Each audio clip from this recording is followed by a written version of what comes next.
Hi, and welcome to Miles Shared. I'm Adam, and today I'm joined by someone with a lifetime of stories on two wheels. Benedict Ireland is a writer from London who has lived just about every chapter of motorcycling you can imagine. And he grew up with bikes in his blood, raced in the late 90s and early 2000s, wrote for motorcycle publications, and has experienced more than a few bumps and bruises along the way. So now he's entering a new stage of his riding life and helping his son develop his own healthy obsession with motorcycles. And he has a London to Italy ride on the horizon. I recently met Ben on Blue Sky, and I'm excited to dig into your journey. So welcome, Ben. It's great to have you here. Hi, Adam. Thanks for having me. And looking forward to talking more about motorbikes. Sounds great. So I always like to start off with people understanding what's your first experience with motorcycles. What gave you the bug? Yeah, that's an interesting one. I think so. It's in the family, really. So my granddad used to ride bikes until literally a few days before he died. My father also rode bikes until he was too ill to do so. He still tried even then. So he fell off in his garage, and that was the point at which he realised he wasn't going to be able to ride anymore. But through that, and mainly through my dad, actually, we used to go to a lot of. They used to be called scrambles in England, but they're basically motocross races here in UK. We used to go to lots of those. We used to watch all the circuit racing on the television. But motorcycle racing was big when I was a child, back in the 70s. It was big in England because we had a fella called Barry Sheene, who was the 1976 and 1977 world champion. And so I had a poster of him on my bedroom wall. We used to go to air shows a lot. And at the air shows, they'd have all these extra activities for kids, including they'd always have kind of a grass oval with motocross bikes on it. And he'd always let me, go on those. And I think that's really where it started, was just getting in and around motorcycles through my family and my dad, really, to start with, and from there it's kind of gone through the family. So two of my brothers ride bikes as well, currently, and have done for years. And I think it's gone through the family like that. So when we talked last week in preparation for this conversation, you had mentioned a few garden experiences, garden crashes in your first few times. Tell us about sort of your first couple times on a motorcycle. Yeah, so my oldest brother, Mark, so he had a few bikes, but he's how old is he? 11 years older than me. And so he had, when I was about 4 or 5, he had a kind of a shopping moped called a Puch Maxi. And he let me go on that when I was about, I don't know, 4 or 5 years old. It was far too big for me, and I could reach the bars if I stood on the crossbar. And so, yeah, that's how I rode that. And of course, predictably, I crashed that after about 20 yards in the garden. About a year later, he bought a Kawasaki KE175, kind of a motocross bike. And I crashed that into the garden wall. Same thing. He was trying to teach me how to use a clutch, but by now I was about 6. So that didn't go very well. Years later, when I actually did start riding, just before I started riding, actually, I went over to visit him in Germany. He lived in Germany for 20 odd years, and he'd bought a GPZ 600, and we'd been talking about bikes, and I've been saying, listen, I'm going to go and buy a motorbike. And so he said, yeah, come and ride mine. So I went over there. I rode his GPZ 600, and I crashed that into a ditch by the side of the road. And then some years later, I borrowed one of his race bikes, a Kawasaki ZXR 400, and I crashed that in practice as well, practicing for a race. So there have been a lot of those, and that became kind of a theme throughout my riding, I think. Not the only unfortunate things to. Sorry, Adam, go ahead. Oh no, go ahead. I was just going to say, not the only unfortunate things to have happened. So, growing up with motorcycles in London, there's a lot of theft. I've had 3 motorbikes stolen. One of them, more recently, a couple of years ago, I was riding home from work one day, just in the afternoon. This is about 2 o'clock in the afternoon, and some kids on a scooter pulled a gun on me to to take my Oh bike. my. I rode away, so I got away from them, but it shook me up a bit. So I think even though I've had all these sort of unfortunate things happen, many of them my fault actually, the crashes particularly. It's never made me consider stopping riding. I think I'm just kind of obsessed with motorcycles. And you've done a lot of different kinds of riding. You said you've done some motocross, you've done some Yeah. you've done track riding, you've done. Can you tell us a little bit about the different kinds and sort of how are they different from each other? What's the appeal? Yeah, it's interesting. It's so really, I think most of my early riding was influenced by, as I was saying, the racing side of things. So, I bought kind of road going sports bikes, if you like, fast Japanese things with bearings on them, and that defined kind of the way I rode. So I rode pretty irresponsibly, pretty stupidly.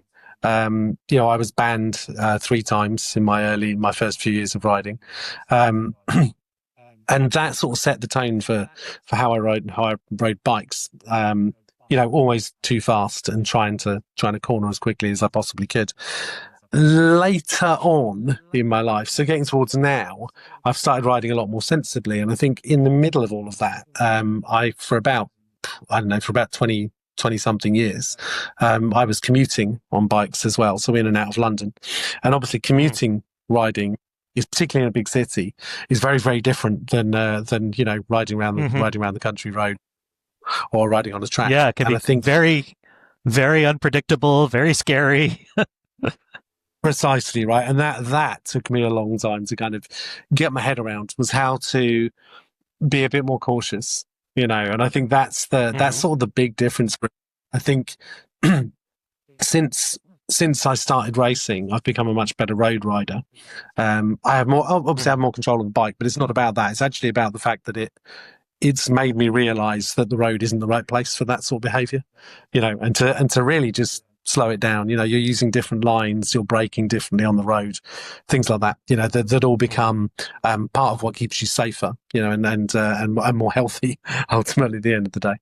So I think there are a number of different kind of styles of riding now for me, whereas when I started there was one. It was go as fast as you can everywhere, and that it didn't work out too well. So a lot of crashes. I think I've had at the last count it was 77 accidents.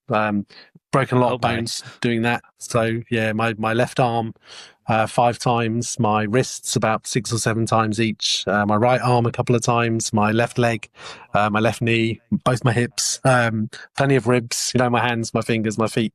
But my right leg is the only thing that's pretty much intact, actually. So it's been it was a baptism of fire, and again mainly down to my own stupidity, if I'm totally honest. So, but I think again, that's how you learn, isn't it? It's by honestly reflecting on what you've been doing. So, have you done any off-road riding? I spoke to someone a couple of months ago who she had started off-road, and she said that gave her the confidence to know, if she needed to jump a curb, if she needed to do something, she could do it.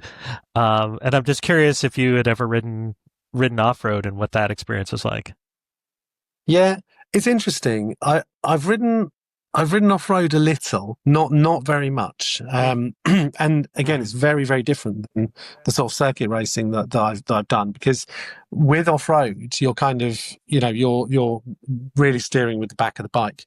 And unless you're really a world-class rider, you're not really doing that with a sports bike. So they're very, very different styles. But again, I think every style of riding can teach you something else, which is why plenty of circuit racers use motocross as practice. I think you can learn something from every time you sit on a motorcycle. I don't think you ever really, know it all, and I don't think you can ever stop improving as long as you're kind of paying attention to what's going on. Right. There's always the next unknown curve that will teach you something. I always find some of the biggest challenges for me on the road are when I get those sort of decreasing radius turns, where you look at it, you think you can see a great line, and then it just starts getting tighter and tighter, and you That's always been a challenge for me. Precisely, and I think that, do you know what, that's a really good example. The first time I rode my own bike. So in England, the way that, I'm not sure how the laws work in America, but in England, the licensing is kind of tiered. So you have to do a basic, it's called CBT, compulsory basic training, which allows you to ride anything up to 125cc. And once you've done that, when I was learning anyway, you could then apply to go for your full license, which will allow you to ride anything. Now, I bought a 125 thinking that'll be fine for, a year or two. That's not actually what happened. But the first time I rode that bike, so I bought it, it was very nearly new, this bike, and it was immaculate, a little Honda NS125. And the first time I rode it, exactly what you were talking about happened. So decreasing radius curve. And I went in too fast, obviously, and I ran wider and wider and wider, hit the gravel on the exit and crashed the bike, literally the first time I rode it. Nowadays, I think riding on track teaches you an awful lot about how to handle apexes and lines around corners, and so nowadays, anything that looks like it might be tightening, I'm much wider out, on the entry, and I'm not turning for the apex until I can see it, so I can sort of see the exit, so it's made me slow down my entries on the road, but actually make myself a lot safer, on the way through. And if anything does happen, there's the practice and reliance, I suppose, that I know I can always apply a little bit of brake. I can always lean a little further. So just understanding what the tyres are doing all the time just gives you that extra little bit of confidence when things do go wrong. You can sort it out and not panic. Yeah, I remember I took a class last year at the BMW Performance Center, and they had us. Oh, wow. And I had never.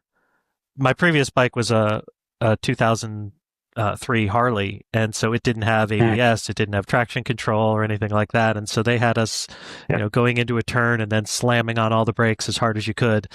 And I was just amazed at at how responsive the bikes were, and how that was not what you want to do, but it was kind of okay if you had to. Exactly. Whereas on my old bike, that would have been a disaster. I think that there's been so much advance though in the technology. I remember I rode an early ABS system on a Honda, and it was okay on the road. And as soon as you got to a track, it was dreadful. It was almost unrideable, this thing. And nowadays, those systems are so good. They're on the road. I'd absolutely always opt for an ABS system, ABS traction control. All the electronics, because they are there to make it safer for you. And they do on the road, particularly they do. On the track, you might want a little bit of different balance on the brakes and things like that. So we usually take those systems off, but when they are set up correctly, they're great, So I think there's a lot of machismo around. But I ride without any electronics, or certainly there is in England, and I don't get it, to be totally honest.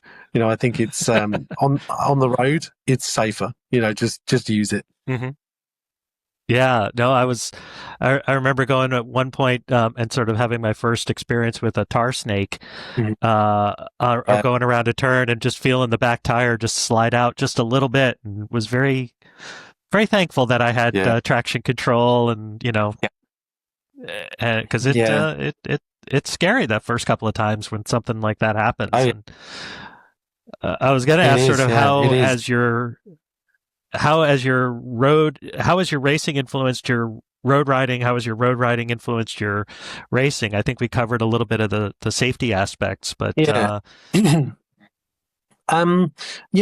interesting. I think the main difference going racing has had on my road riding is it just keeps me calmer on the road, so I'm never, I sort of realised that the track, there's so much more potential to go fast.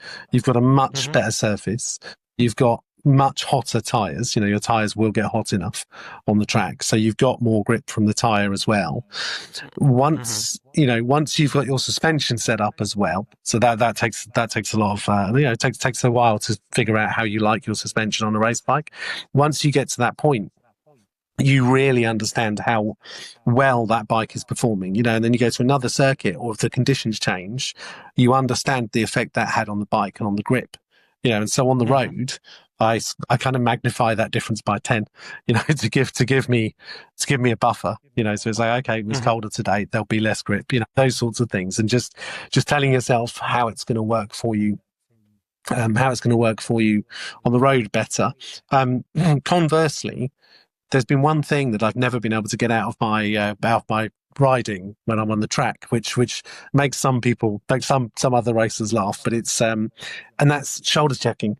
So every time when you turn in for the first corner in a race, it's usually a tightly packed grid. You've got sort of 35 or 40 bikes around you. They're all going pretty fast, and you're turning in for a corner, and everyone's on different lines because at the start of the race, everyone's trying to jockey for position into the first corner. So, because of those differing lines, I'm always checking over my shoulder to see if anyone's going to chop the front tire.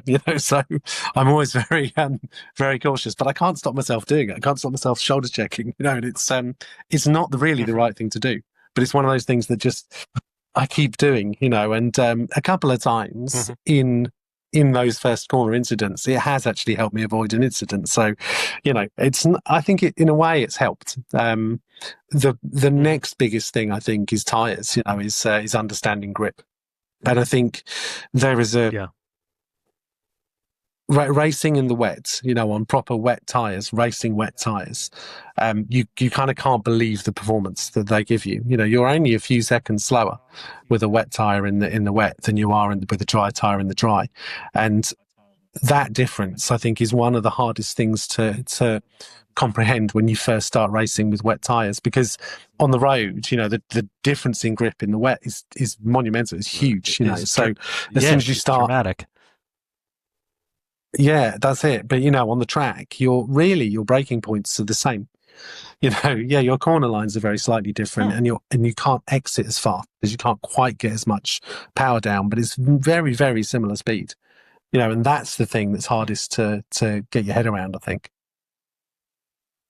I imagine it's also a very different experience when you're riding with essentially a group of people who are all really good experts, aware of what they're doing, conscious of everything, totally focused on it, as opposed to no matter what you're trying to do on a on a country road, there's always let's just say a wide variety of expertise and attention being paid.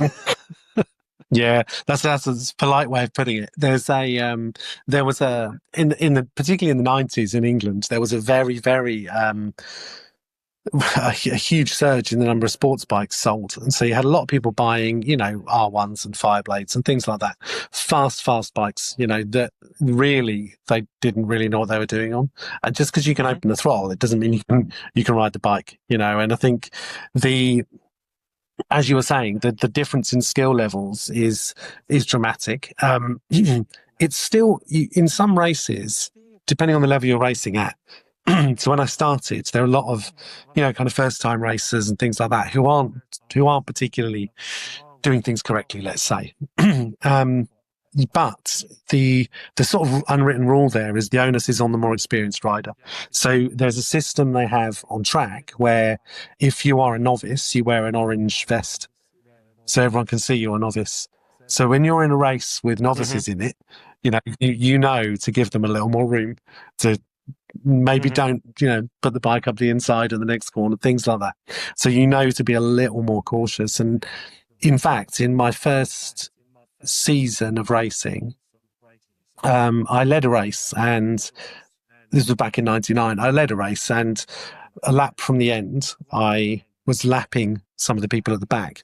And as I came around to pass one guy, he just moved over for the corner and just pushed me straight onto the grass. I got control of the bike back again, but I'd been overtaken by two other people by then, and I lost the race. I finished third, but that would have been my first win. And actually, I should have taken the safer option and gone around the outside.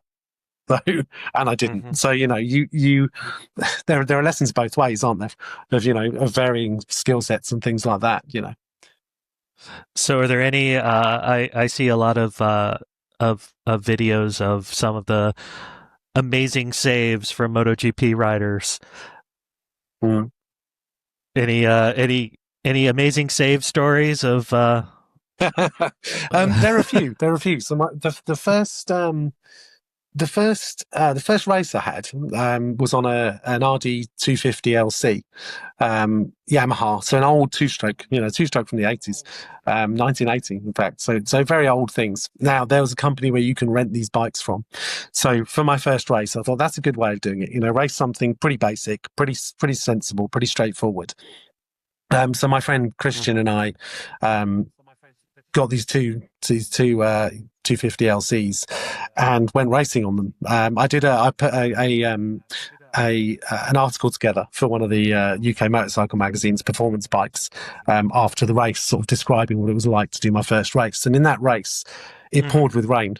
So your first race in the wet, it wasn't an ideal start, and the number of slides I had in that race, including as I crossed the line in the final corner of the race, I had a big slide coming out of that corner, and the bike basically just moved towards the left of the circuit through this right hand corner, and I went onto the grass then as well. So I went onto the grass and finished the race completely on the grass, but with the throttle still flat open, and I finished sixth in that thing. But for a first race was pretty good. But there's that one. There have been a few. That I haven't got away with, where they've caused a lot of damage. I think it becomes quite a common thing. When you're racing, you do get a lot of slides, so you kind of accept them, and you can gently move towards the point where the slide's going to happen because you can feel it. What that's given me on the road. So I was riding my Honda CBR 1000 Fireblade home in the pouring rain one night, and it's on a fairly fast road, so sort of up to sort of 70 miles an hour, round a pretty tight left-hand curve. And as I was turning for that, the rear slid, big slide on the rear of the bike. But again, it's just that's when the racing experience comes to the fore, because I'm on a road tire, I'm on the road, there is less grip, so I was kind of half expecting it to happen. When it happens, it's just to move your body position, to put more weight through the right hand peg, to stand the bike up a tiny bit, little bit of front brake, and it just calmed right down again. So something that earlier on in my riding career would have absolutely terrified me and probably resulted in a crash, actually was just a minor blip. And I think that's one of the things you can only get from experience, isn't it? From being in lots of situations and feeling what the bike feels like. Mm-hmm. Yeah, absolutely. Right. I mean, you don't, you've got to do it, and you've got to practice it and train for it and experience it over and over and over before it to have it become second nature. I hope never to have that problem, but, right? Like that's to find out you don't know how I think there's lots of times where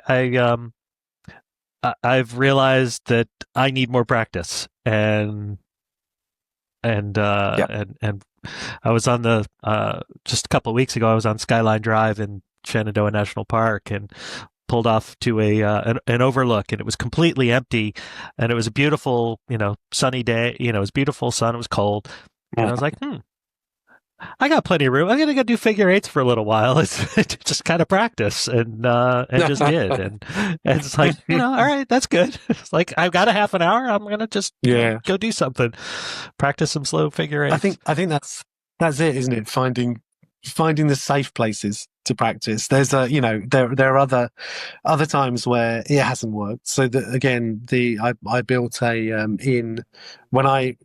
raced for 98. One race in 98, half of the championship in 99. I was running fourth in the 400 championship, and then I moved abroad for a number of years. And then in 2009, I came back to racing. Now, I was doing the 400cc Super Sport Championship in UK, and I built a bike with my brother. So, we Hmm. built this Kawasaki ZXR 400 literally from a frame. Built the whole thing. I've got into kind of into building bikes as well, so I do that for kind of as a hobby, I suppose. Um, and the first time I rode that, it had I didn't realize, but when we were building it, had a very slightly warped brake disc. So a lot of shudder Hmm. in the front end. And I'd taken it all the way to this racetrack to do a test day. And I didn't have any spare brake discs. So I thought, well, I'll just ride with it. And all that happened was, in the second session of the day, we came into one of the chicanes and, locked the front brake completely because it was obviously, on off while the disc is Hmm. warped. So, I Yeah. crashed that as well. So that was, again, another unfortunate slide, but we got that bike to the point where I won a lot of races on it. I finished second in the championship in 2011. I Hmm. won my first race in 2010, the end of 2010 at Silverstone, again in the pouring rain. And I think again, it's just that it's time and confidence, isn't it? I think the way of getting better is to ride more. It's just practice. Hmm. And so you've ridden a lot of different circuits and a lot of different tracks in the UK, in Europe. What are some of the most memorable for you? Um, yeah, that's a good question. There are lots that are memorable for good reasons. So I think there's, um, if we go to the good reasons first. So Donington Park in UK. So it used to be the Grand Prix track. Back Hmm. in the 90s, it's now Silverstone, but it used to be Donington, and I've had some good results at Donington. So that's always been a good place for me. It's also the place that I first rode on a racetrack. So, that's a track I have an affinity with. And actually, my last Sure. race was at Donington as well in 2015. And we did an 8 hour endurance race with three riders, and we finished second in that, which was really good going. I hadn't done an endurance race before, so that was a good one. Donington's always fun. I think there's um, Nürburgring in Germany, so I've ridden the Nürburgring a number of times. The the first time I rode it, I crashed 3 times, so that wasn't particularly successful. But it's an interesting place to go and ride around. It has a really huge following in the car world. Um, Right. it's got barriers. It's basically lined with barriers everywhere. So on a motorcycle, it's not the safest track in the world. But that was it's something good to do. I've ridden round the Isle of Man TT course, which that's always great. That's a kind of an annual pilgrimage that a lot of people make. Is to go to the Hmm. Isle of Man, watch the TT races, and I've done that a couple of times. Um, which is great, and I think riding around the circuit that I know my dad used to go and watch the Isle of Man TT back in the 60s and 70s. So it's kind of Hmm. again, it's kind of a legacy thing, I suppose. Another highlight was riding with some of my heroes. So I've ridden with John McGuinness, a guy who's won 23 Isle of Man TT races. So he's one of the kind of legends of the TT, and I've been on track with him, ridden with Hmm. him. Obviously, he was faster, but it was good fun. It was good fun being on track with him, and trying to follow him, trying to see Hmm. how fast we could go. But I have one of my racing heroes is an American chap called Wayne Rainey, Hmm. and Wayne currently runs the Moto America Championship. He was injured. He won the world Grand Prix title 3 times in a row. I'm a huge follower of him, massive fan of him.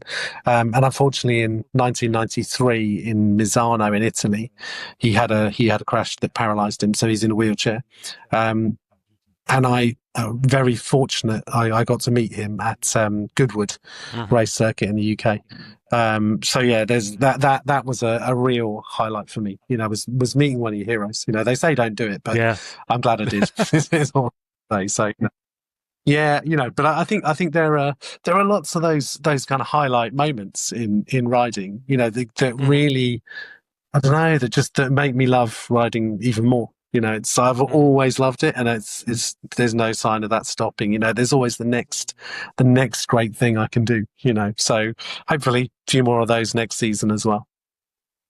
Yeah, it's truly impressive to see when you see people who are just so good and at the top of their game and just at Yeah, a whole different level, and it's just amazing. I watch some of the watch some of the races and some of the TT Isle of Man yeah. TT stuff, and it's just like watch it's a whole different world. It really is. There was a time, this was back in '99, I think, '98 or '99, Hmm. and I was at a racetrack testing, and Kenny Roberts used to run a Grand Prix team, in which his son raced, Kenny Roberts Jr. Kenny Roberts Jr. won the World Championship in 2002, sorry, 2000, sorry, in 2000. And so in '98 or '99, he was racing in the World Championship, and they were at this tiny little track in England testing.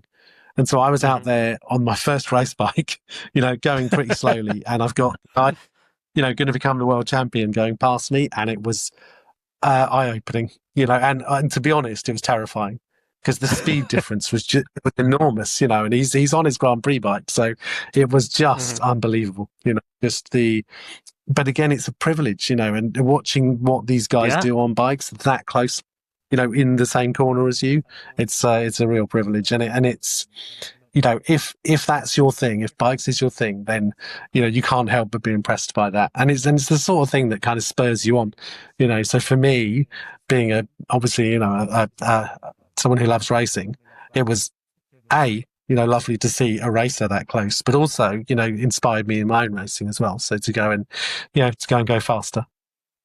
Hmm. So I wanted to switch up and talk a little bit about bikes. So you said between your Yeah, grandfather and your father and your yeah. brother and you, there's been 50, 60 bikes over Oh, the lots of them. years. Yeah, What are some of your standouts? What are some of the favorites that you either love to ride, wish you could ride, wish you had ridden? yeah. That's a good question. So, my grandfather had a big collection of bikes, and he was a so he trained as a carpenter actually, but he was very good with his hands. So he had lathes and things in his garage. He eventually ended up running a timber business and doing very well for himself. But even when he was doing very well for himself, his the thing he would do to kind of relax, I suppose, is look after his motorbikes, and he would Hmm. make parts in the garage. Anything from pistons to tanks to seats, all those sorts of things. So there are Hmm. a few of his bikes that I'd like to have ridden. He had some really, really old, it's kind of 1920s BMWs. Some real classics that would have been lovely to ride those. He had a few Russian bikes, so Urals, and again, Hmm. I'd like to have a go on one of those. I'd like to see what it's like, to ride something that old. um, Hmm. So that would be fun. you didn't get a chance to ride those when he had them? No, no. Unfortunately, he passed away about only a couple of years after I started riding. So no, Ah. I didn't. I didn't ride those, which is a real shame. There were some kind of poster bikes for me. So Hmm. when I was young, when I was 7, the Yamaha RD 350 LC came out, the Hmm. first of the liquid cooled two-stroke Yamahas, and I always loved those. So I eventually bought one when I was 19 or 20 or something like that, and I've had that bike ever since. I sold it briefly, realized the mistake I made, and bought it back from the person I sold it to. But that bike I still ride. That's one of my very, very, very favorite bikes. I was lucky enough to. My brother had one of my again one of the bikes that I always wanted. He had a Honda RVF 750R, so an RC 45, yeah, um, which I'd always wanted one of. He bought one. I was very jealous. Very luckily for me, he let me ride that, and I rode it a number of times on the road, and I took it on a track day in Hockenheim in Germany as well, and that was a real privilege. The quality of that bike, I still remember. You know, it was the Honda won a World Superbike Championship with that bike. It was a technologically quite advanced bike at the time, but the way it felt riding it was superb. You know, that I loved to pieces. And so, like I said, I've still got my 350 LC. I'll never sell that. That's probably my favourite bike I've ever owned.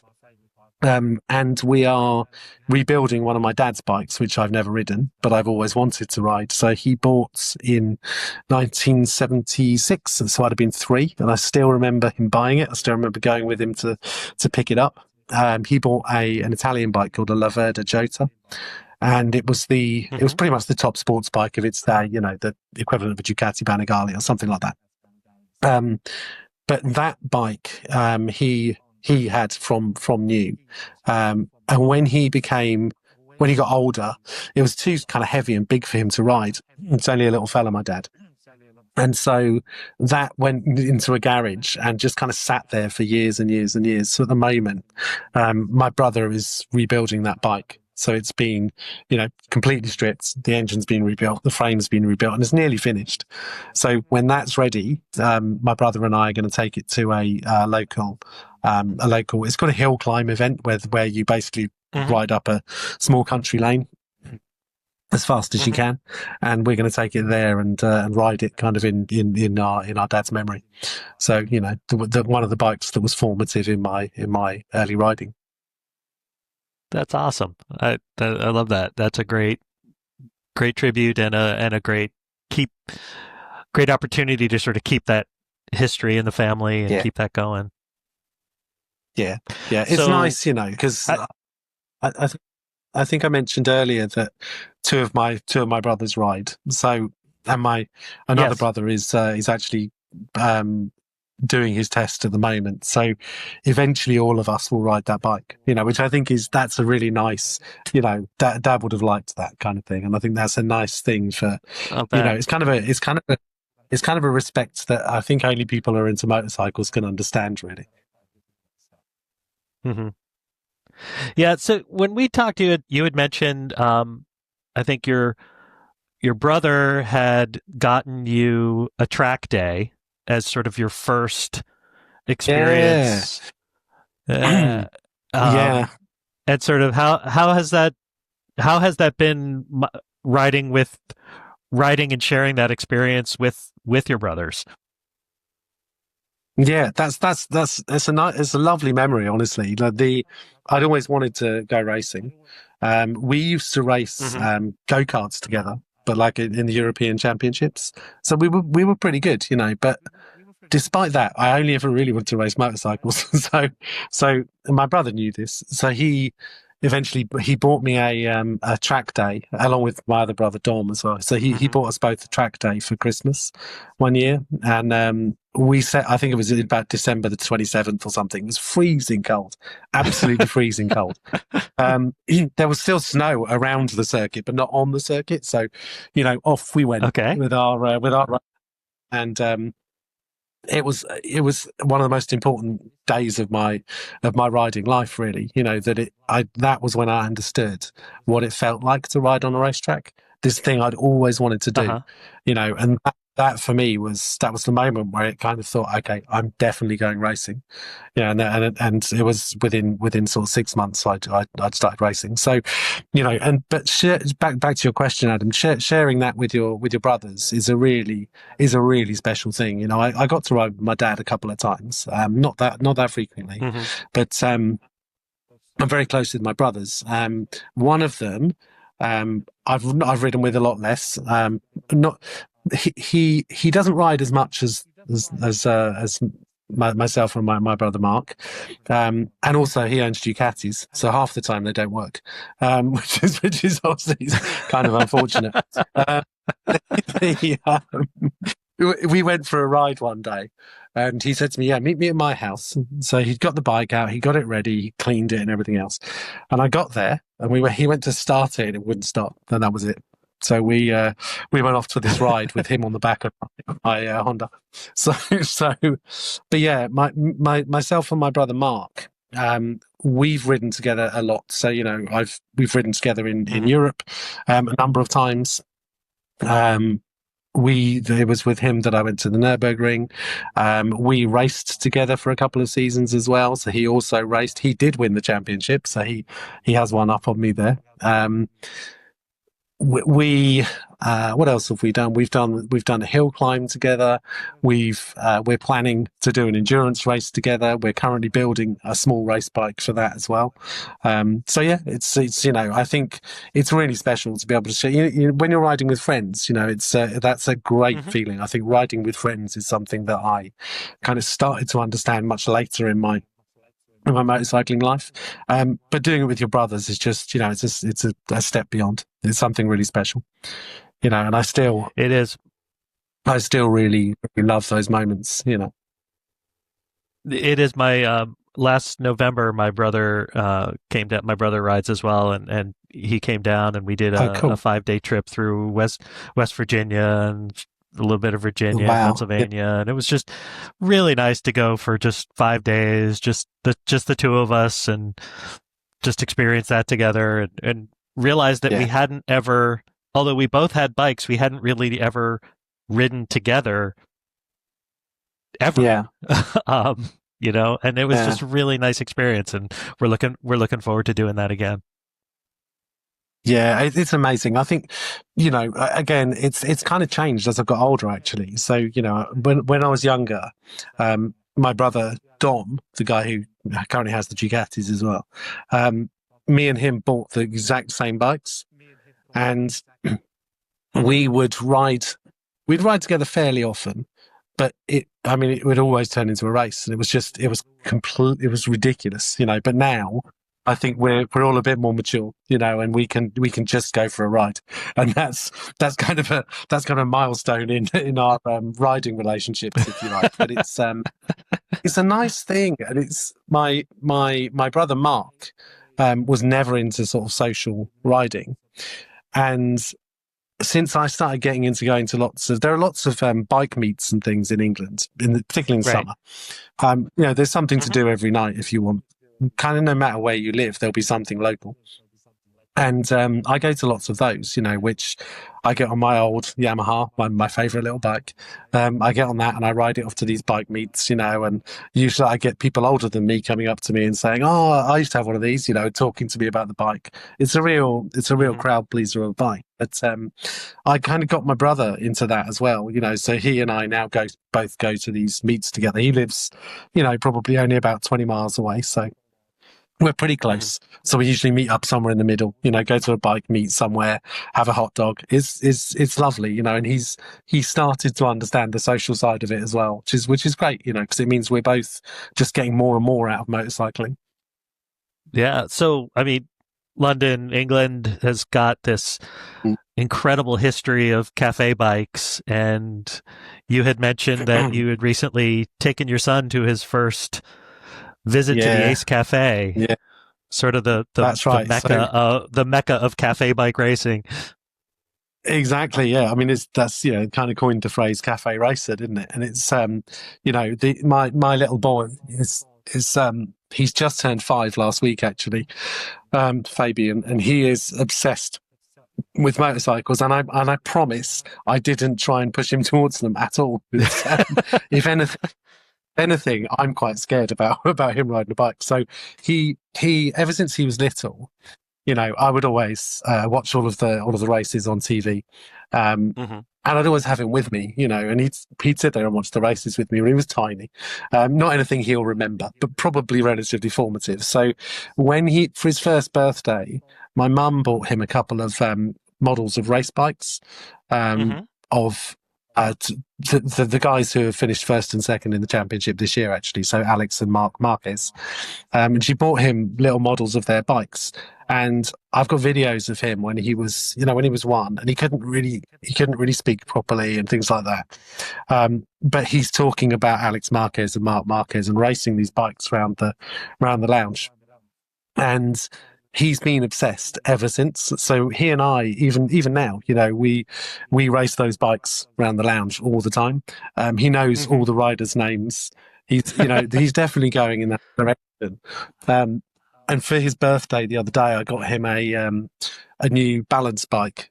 He had a balance bike already, but he wanted one that looks like a motocross bike. So it's got, a Mm-hmm. fake tank on it and bodywork and a number plate and all that sort of stuff. And he loves it, but so yeah, as you mentioned, I took him to the Ace Café, a couple of weeks ago.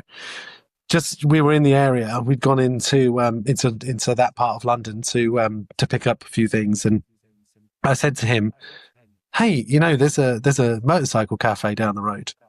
And he sort of looked at me, and I said, "Do you want to go?" He's like, "Yeah, what is it, Dad?" And I said, "Like, will you just go there?" I said, "We'll have a drink, and you can have a cake, and there'll be lots of motorcycles." And he was like, "Yeah." So we went to the Ace Cafe, and he walked. You couldn't get enough of it. Just walked around looking at all these bikes, asking me what they were. A lot of them he knows, so he would tell me Mm-hmm. what they were, But it's wonderful seeing how that kind of bloodline of motorcycles is carrying on, and as I said, I'm not pushing him towards this. If anything, I'm quite scared, of him Mm-hmm. riding a bike, but he's pretty insistent. I bought him a crash helmet a few weeks ago also, because his cousin has a small motocross bike, and Mm-hmm. he now wants to go on it. So I'm terrified of him getting on it, and it kind of makes me understand what when I started riding, because Mm-hmm. it must have been a bit of a worry, all the accidents and things. So yeah, but I will do my best to ensure that he does it safely. Mm-hmm. That's the important thing. Yeah. So I wanted to ask about so as you think about your son sort of riding and taking up that sport that you love so much, what is Mm. something that you hope he discovers about himself through motorcycling? Like, what's something that you think as he's growing Yeah. up, and just what might he discover about himself through that experience? Um, what I'd like him to get from it. So, obviously there's the kind of ultimate goal of of racing anything, I guess, is to go faster. But what I hope he discovers is how to learn. Do you know what I mean? How Mm-hmm. to take what he knows and what he's you know seeing and doing and feeling, and figure out how to apply that to get better, to become safer or to become faster, whatever it is he wants to do. That's kind of Mm-hmm. one of the things I hope he gets from it. I hope also that he feels that kind of sense of community, that I always felt with motorcycle racing, right from when I was his age and going to these motocross races in the UK with my dad, and realizing that actually the crowd of people there were all, they're all there for the same reason. They've all got the same mindset. You feel like you're part of Yep. something. And Yeah. it would be nice if he's able to feel that, that feeling like he's part of something. I think it's good that he's got, a lot of uncles as well as his dad, and all of my friends, that are into bikes, so he can already kind of feel that, when I'm in the garage working on the bikes, he'll come in and want to help me. Mm-hmm. There's a terrible story about this actually. So a while back, I was working on one of the bikes I'm building now, um, and I was working on that, and he was sort of pottering around in the corner where he's got a few, small bikes, not motorized, but well, electric motors, but not anything fast. And he was sort of, over there cleaning those and messing around. He was about 3 at the time, and after a while, he said, "It's leaking, Daddy." And I turned round, and he'd put a screwdriver through the radiator of my Yamaha. So I think, when it comes to kids and bikes, I think it's, careful what you wish for sometimes. But yeah, that was it was a little bit heartbreaking because it's a like I said, it's a 1980 bike, and it's not easy to get radiators for those. So yeah, that was it was a lesson learned. That, don't leave him in the garage with tools. But it's it's lovely seeing that he's got this same, obsession. It's really wonderful.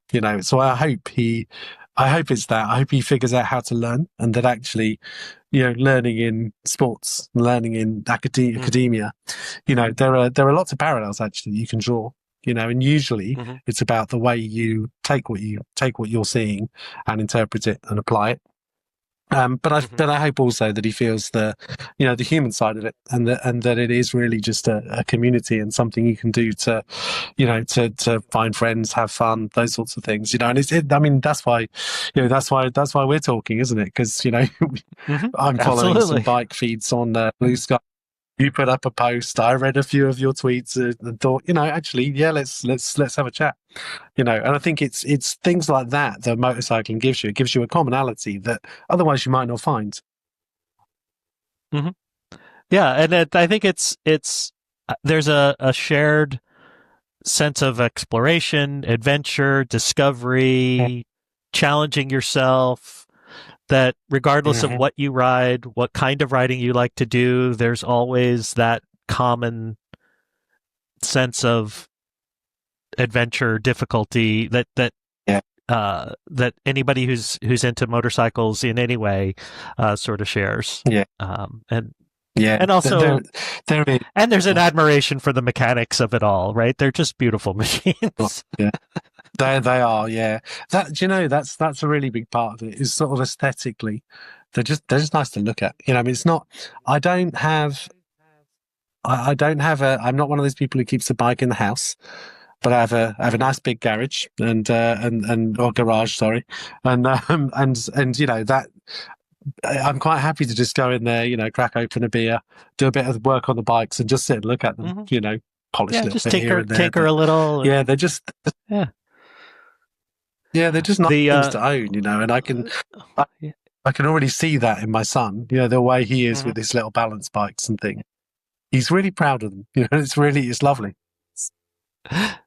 That's awesome. Where I live in New York City, so I keep the garage. Mm. I keep my bike in a motorcycle garage, and so there's about 75 bikes in this garage, and there's everything from old Royal Enfields and Mm. Nortons to Harleys to BMWs Yeah. to Ducatis, and there's everything there. Yeah. And you just look at all of them and realize just how intricate, amazing, complicated Yeah. they all are. The engineering that goes into And, it, it's just fascinating to me.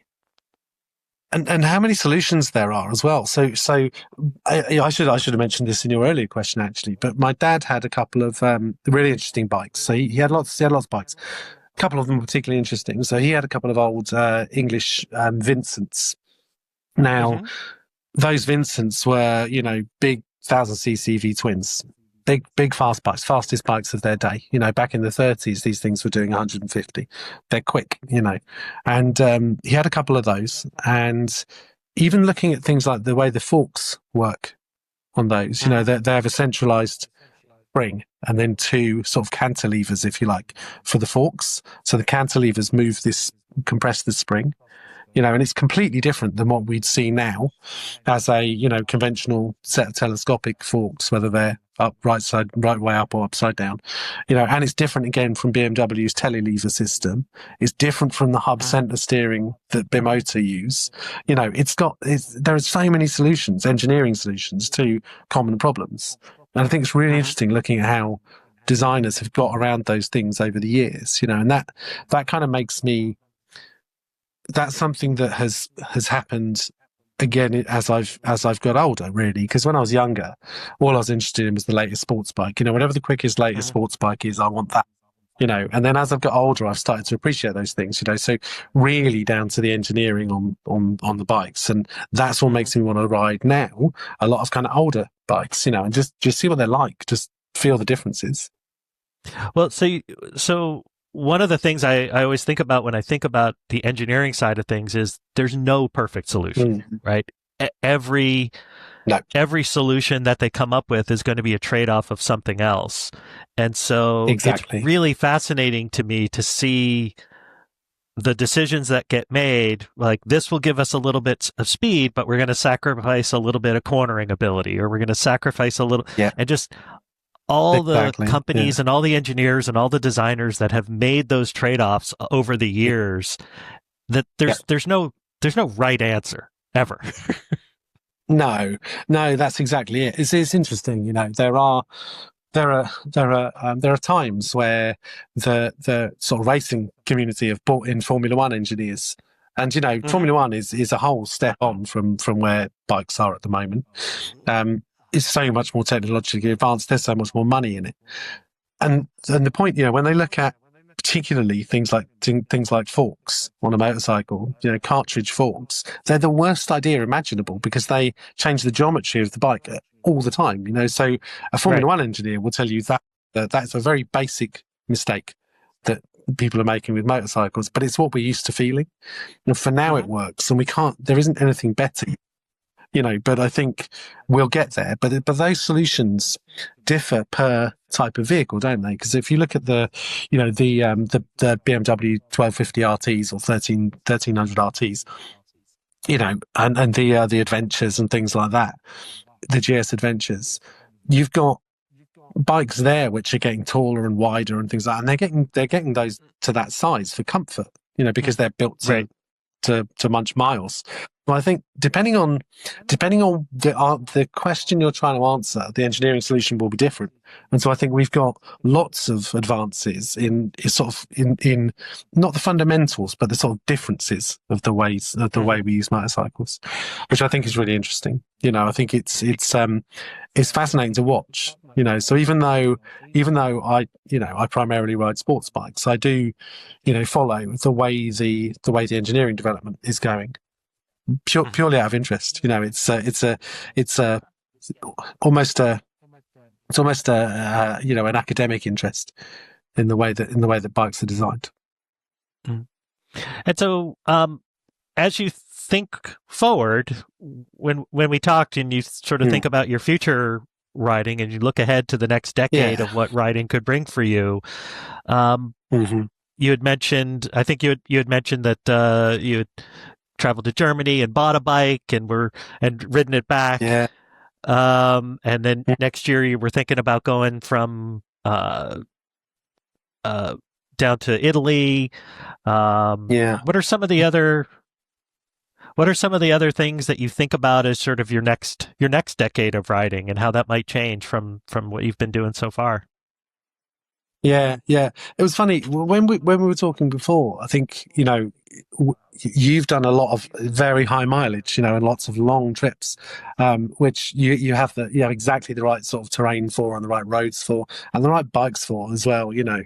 Um, it's pretty different in England. So Mm-hmm. while I've been sort of expanding what I'm doing here, and I'm now starting to ride a little further to go and watch, races or to go and visit friends or whatever it is. So, I'll quite happily do kind of 300, 400 miles in a day, which I would never have done when I was younger, and I'll do that at a Mm-hmm. lower pace as well. So those sorts of things are interesting, and I've stopped riding on motorways or interstate highways, those sorts of things, and taking back Right. roads. And so using apps to give me non-motorway routes to places and just enjoying where I'm going. And all of that has kind of led me to think that actually, I think I do want to do a longer kind of, European tour. So the Mm-hmm. thing I'm sort of aiming at now, I had a 15 years service in my work about a couple of months ago, which comes with 3 weeks off and an amount of cash. So that for me is next summer. I'm going to go from London down through to Mugello in Italy for the Mm-hmm. MotoGP race, but I'm going to do it over, a week, however long I want it to take. Just riding there slowly, enjoying some different places. And I think that's going to be a first for me. I've never really done a tour like that, and I think that's going to Mm-hmm. be another phase of riding. Because I think I'm kind of at the point now where I want to do that stuff. I'm watching a lot of social media. I think social media is fantastic for sharing riding experiences. Much like we're doing Mm-hmm. today. And I think it's watching other people's channels has kind of made me realize actually that looks really fun. and being able to stay in some nice towns, on the way down and experience some nice things, and build an itinerary and all that sort of stuff. That looks really interesting to me, and that's the bike that I'm building now. I'm hoping will be ready in time for that next summer.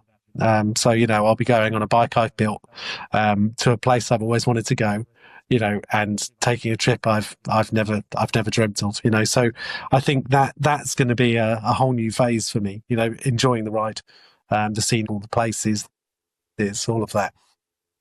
Yeah, I think for me, there's something just immersive about riding those long distances, or those Yeah, multiple days. And it's very much like whenever you go on a vacation, it takes you 3 or 4 days just to just to get on vacation.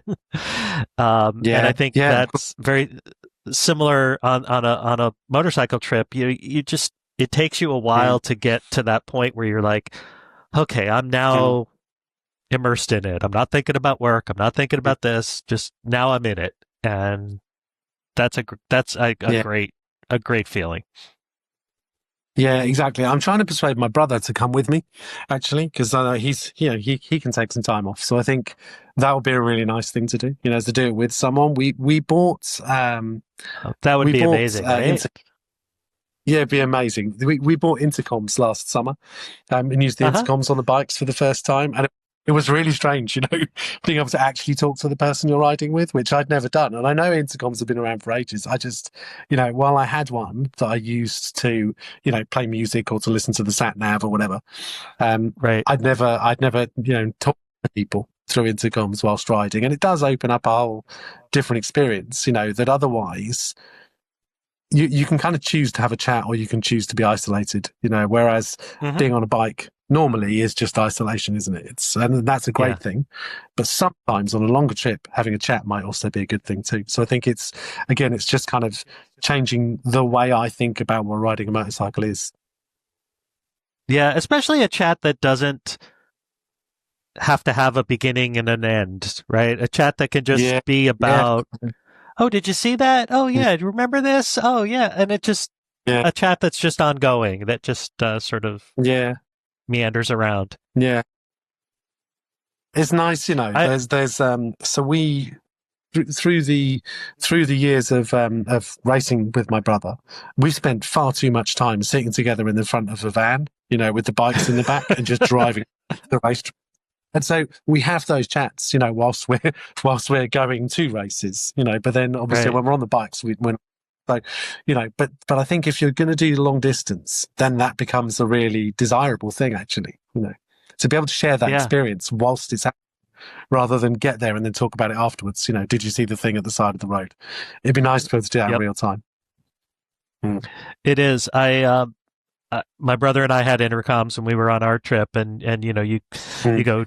Some of my favorite experiences is just you go down a hill and there's a creek and it gets a little Yeah. cooler at the bottom, and then you start going up and it's a little warmer, or you pass a wonderful roadside barbecue truck, and Yeah, yeah, the smells, and you yeah. think, should we stop? Yeah, yeah, we should stop. Those kinds of Exactly, things. exactly.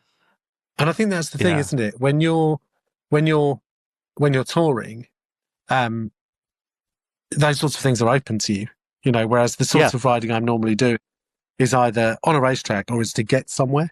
So if I'm trying to Right. get somewhere, then obviously I'm going there and I'm not stopping off. And so you're kind of not experiencing the ride, if you know what I mean. And I think that's one of Hmm. the things I started to realize made me want to do a longer ride, to go and experience what it's like, because it looks like great fun, actually. And I wouldn't It have, is. I probably wouldn't have, yeah. So you've got good experience of it. I probably wouldn't have been tempted had I not watched other people's videos of tours.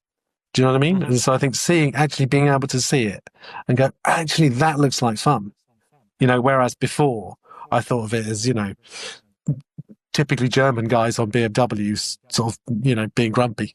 And that's kind of what I thought of touring, and seeing the reality has really changed my mind. So. So, so who are some of the folks that you follow that you find interesting and have found through social media? Um, yeah, there's an English channel Hmm. called 44 Teeth, which is a guy called Chris Eads and a guy called Alistair Fagan. Alistair Fagan used to be a professional racer. He's a journalist, and I've raced against him actually, and I've beaten him.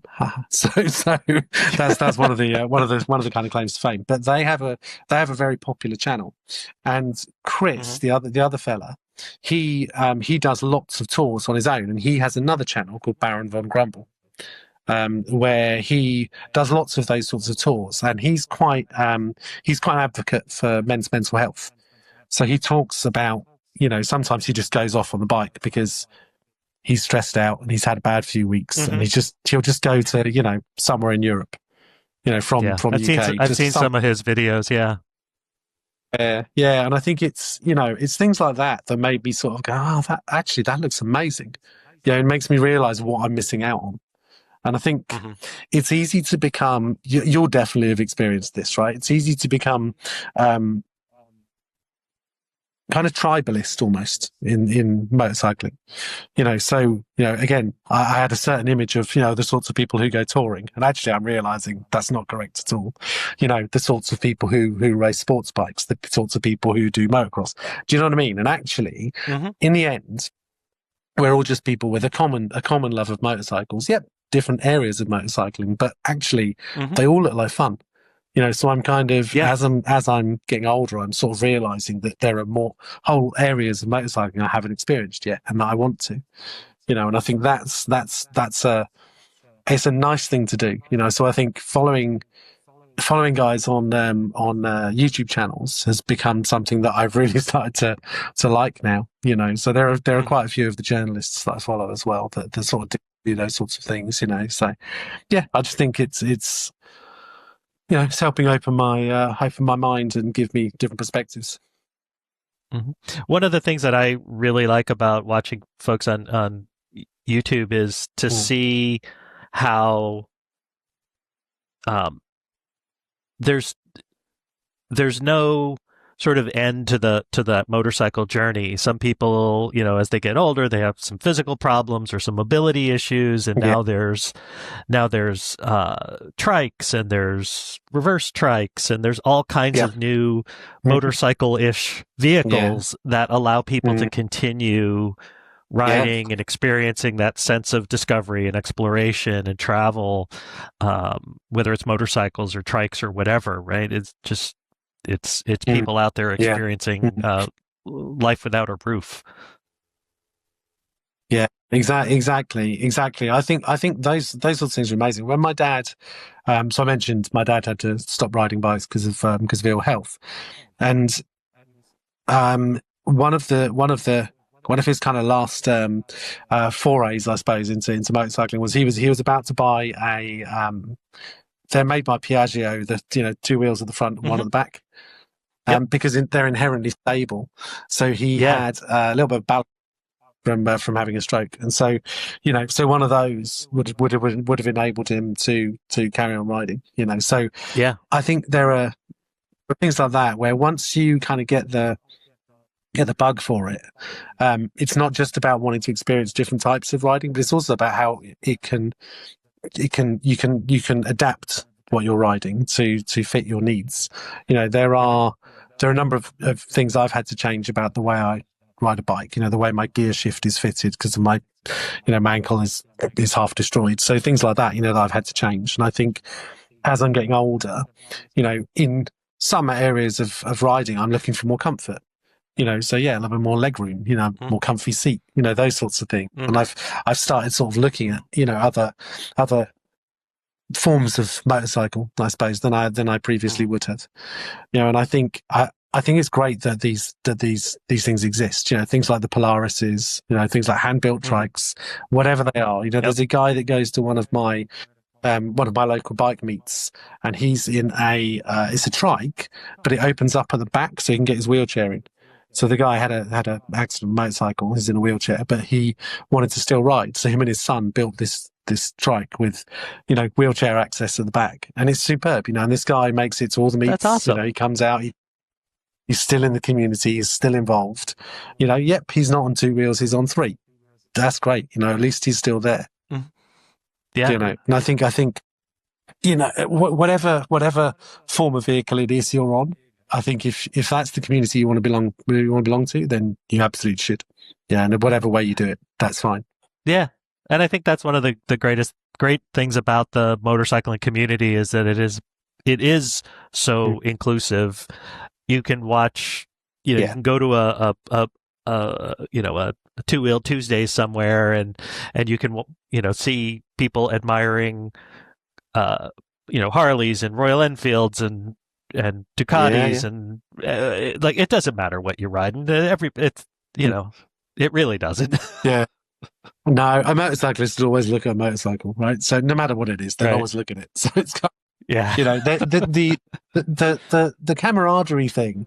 So with my dad always riding bikes, and my mum, she met my dad when they were both sort of in their late teens, I think.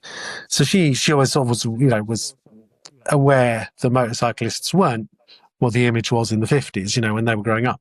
She was aware that, it wasn't just mods and rockers in the UK. It was, you also had normal people riding motorcycles. So I took my mum in the, early 90s, I think. I took her well, actually, she took me because I had a broken arm, so I couldn't ride the bike. So mum took me to a race I really wanted to go to in England, with one of the British guys, Carl Fogarty, was leading the World Championship at the time. And I went to this race. It's still the biggest attendance they've had to a World Championship race was that race. It was 140,000 at Brands Hatch racetrack in UK. It was the place was rammed. There wasn't any space to sit, and unusually for UK, it wasn't raining, that's pretty unusual, and it was boiling hot. It was sort of 30, 32 degrees. It was really really. I mean, for England, that's hot, and the place was packed. I took my mum along, and all she had to say about the crowd of people, apart from obviously its size and the noise, she said everyone was so nice. My mum was at that point in her, what would she have been, early 60s, and she's sort of, tottering around, following me around this racetrack, finding somewhere to sit. Because of the size of the crowd, all of the drinks places had run out of drinks. My mum's sitting there in this heat, and she said, I could really do with a drink. And I said, I'll go and try and get one. So I went off to try and find one, couldn't find one. By the time I came back, she's got this big bottle of water that the people behind her, these two big, big Hells guys had given her this water, and we're looking after her and talking to her about the racing and everything else. And she's, she always says how nice the motorcycling community is. And it's true. I think you've just got to, it really is, be open to and accept the different types, Yep.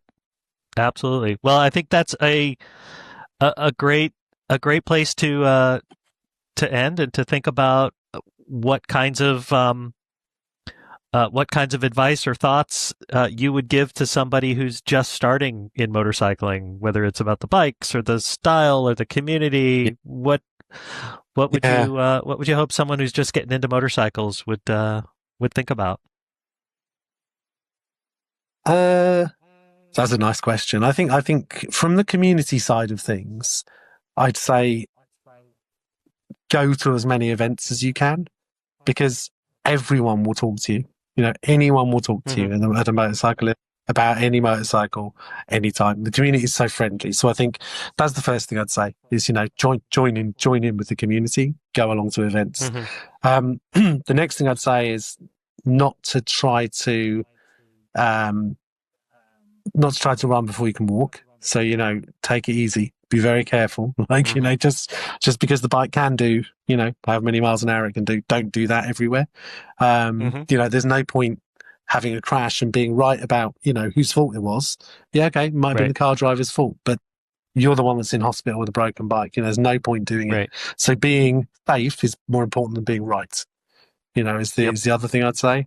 And lastly, I think it's just, enjoy the ride, like both the individual rides, but also the ride of being in motorcycling, because I think it's it can take you anywhere, both Mhm. figuratively and literally, I suppose.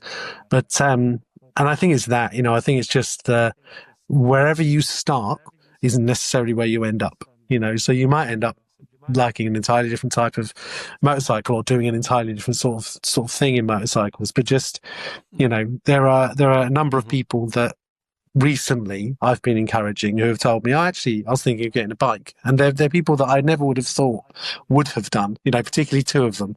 I never would have thought they'd get a bike, but they've kind of decided that's what they want to do. And so it's, anyone who wants to ride any sort of motorcycle, I'll always encourage them because, it's a great thing to do. I think it can give you a lot. It's a type of freedom that I don't think you can get in other. You certainly can't get it in other types of vehicle, and I think it's hard to get in any sports as well. I think it is a sort of culture of its own, and I think it's a very Mhm. welcoming one, a very warm one, and a very rewarding one. So I'd always encourage people to get out there and try it. If you think you want to ride a motorcycle, go and give it a go. Excellent. Well, thank you so much, Ben. I really appreciate your time today. It's been a fascinating conversation, and we've covered a lot of ground. I really We have. appreciate your time, and thank you so much. Cool. Thank you very much, Adam. It's been a blast.